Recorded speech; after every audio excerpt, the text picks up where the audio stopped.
cho chúng ta. Anh ôn nhớ trả lời mà ăn là Giêsu qua và mở rơi ở Việt Nam lớn bơ chữ con ta như là ăn mình Maria anh ấy nhớ anh làm gì ăn như là ở Việt Nam anh ấy nhớ ăn mình gì. Đó là tin mừng Chúa Giêsu loan báo cho chúng ta trên đỉnh núi Golgotha khi Ngài nói với Đức Mẹ là thưa bà, đây là con của bà.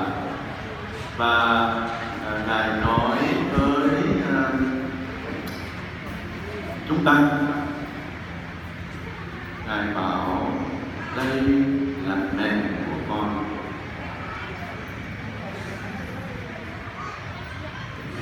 Dân nhớ rồi con Việt Nam ở đâu trong ở đây ở Việt